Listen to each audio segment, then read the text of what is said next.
Sizing and placement of the posterior mouthpiece involves measuring the interincisal opening of your patient. Have them open their mouth as wide as they can comfortably, not too wide that they're uncomfortable, and we're going to use that distance to determine the size of the mouthpiece. We'll use the finger method. One finger will be either pediatric or extra small, 2 fingers will be small, 3 fingers will be medium, and 4 fingers will be large. In this case, because I can fit 3 fingers, our patient is medium. If you suspect that your patient is gag sensitive, use your finger and insert it into their cheek. If they can tolerate this, then they're good to go. When introducing the Isolite posterior mouthpiece to your patient, show them that they're individually bagged and guaranteed clean. Opening the bag through the perforation will show you that each of the mouthpieces is designed the same way. There's a throat at the bottom, an integrated bite block, a tongue guard, and a cheek guard. Before placing, lubricate your patient's lips so that it makes it easier to insert the mouthpiece. Also, once you've mounted it onto the unit, add a little bit of water on the back of the mouthpiece to enable you to also slide it in easier. Be mindful not to grab the control head with your hand like a hammer. It'll get in the way. Hold it gently in the back. Grasp the cheek guard and gently fold it onto the tongue guard. The motion that you're going to use for placement is side to side, not front to back.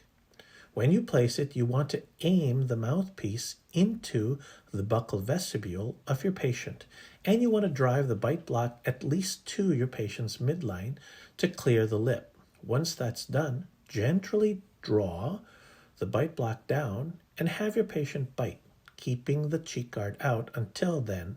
Now you can tuck the cheek guard in, and then you can scoop the tongue guard lingually. Several tips and tricks regarding gaining more access in the mouth include this. If you need more room, you can always take the bite block and push it back 1 tooth distally to give you several more millimeters on the lingual and give you more access to the inside of the mouth. In addition, if you want more access on the buccal side, you can actually bring the bite block up 1 tooth towards the anterior, and it'll close the mouth slightly but enable you to retract the cheek much more, giving you more access on the buccal side inside the mouth. You can also turn on and off or manage the amount of evacuation. The bite block will be evacuating through and enabling your patient to eliminate any fluid or debris that may have gotten through the mouthpiece. Remind them that they can use their tongue to eliminate that fluid and drive it to the bite block and become evacuated outside of the mouth. Once you're done, you can turn your evacuation down and you're good to go.